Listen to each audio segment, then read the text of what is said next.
100% যারা পাস করেনি সেই স্কুলের প্রধানদের গিয়ে আপনি জিজ্ঞেস করুন, তারা বলতে পারবে তাদের স্টুডেন্টদের কেন পাস করলো না। ধন্যবাদ আপনাকে। মন্ত্রী বলতে পারবে না এই বিষয়টি। কারণ আমি শেষ করছি 100% পাস করেনি সেটা ওখানে জিজ্ঞাসা করেন। মাননীয় মন্ত্রীর দায়িত্ব হচ্ছে সারা দেশে শিক্ষা ব্যবস্থা যদি কোন রকম ভাবে ক্রম সংখ্যা কমতে থাকে এবং 0% যদি কোনো স্কুলে কলেজ মাদ্রাসা পাস করে সেগুলিকে অ্যাড্রেস করা, এই এক্সপেরিয়েন্সটি আমার আছে এবং সেই এক্সপেরিয়েন্সের আলোকেই আমরা কাজ করব। আমি 2001 হতে 2006 পর্যন্ত যখন পরীক্ষা সুন্দরভাবে নকলবিহীন হয়েছিল তখন এই 0 পাস করার সংখ্যা এর 3-4 গুণ ছিল। সেটা ক্রমান্বয়ে কমে এসছে এবং সেই ব্যবস্থাগুলো আমরা অতীতেও নিয়েছি, বর্তমানও নিব ইনশাআল্লাহ, এবং আপনারা দেখতে পাবেন সেগুলি আস্তে আস্তে ভালো করছে। ধন্যবাদ। আপনি এই মাত্র এর পূর্বের প্রশ্নটি ছিল আন্তঃবোর্ডের চেয়ারম্যানের কাছে যে ভর্তি কি পদ্ধতিতে হবে। তিনি বলেছিলেন যে ভর্তি পুরনো পদ্ধতিতে অর্থাৎ মার্ক বেসড জিপিএ বেসড হবে।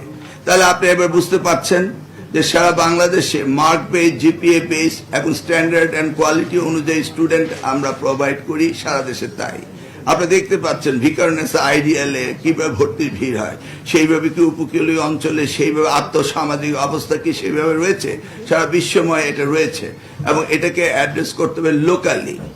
ধন্যবাদ। আজকে আপনারা রেজাল্ট নিয়ে প্রস্তুত করুন, সেই বিষয়ে অন্যদিন আমরা আলোচনা করব।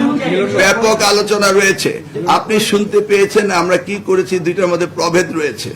আমরা যখন সেটা নিয়ে প্রেস কনফারেন্স করব তখন আপনি প্রশ্ন করবেন, প্রত্যেক প্রশ্নের উত্তর দেব। আমি তো আগেই বলেছি যে আমার 2001 থেকে 2006 পর্যন্ত শতভাগ ফেল এর 5 গুণ ছিল। সেই সময় আমরা ব্যবস্থা নিয়ে ক্রমান্বয়ে সেটাকে উন্নত করেছিলাম। এবার জাস্ট অপেক্ষা করুন, ইনশাআল্লাহ। রেজাল্ট তো আজকে আসলো, আপনাদের নিউজের জন্য তো অপেক্ষা করতে হবে। আপনি আগামী রেজাল্ট পর্যন্ত অপেক্ষা করেন, দেখেন অনেক পদ্ধতি অনুসরণ করা হবে, শুধু ডাকলেই কি হবে নাকি। সিরিজ অফ সিস্টেম, এটা আমি ইন্ট্রোডিউস করেছিলাম 2001 থেকে 2006 সিরিজ।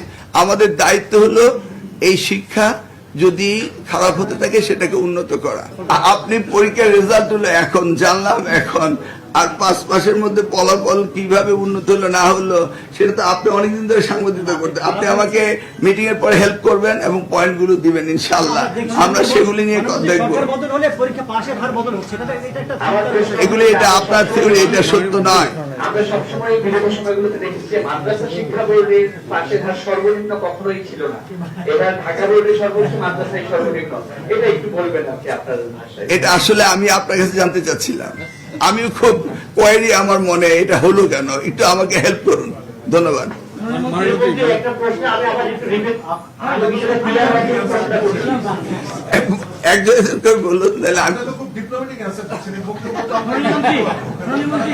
কারণ আপনাদের লেখাগুলো পড়ে পড়েই কিন্তু আমি কাজ করি।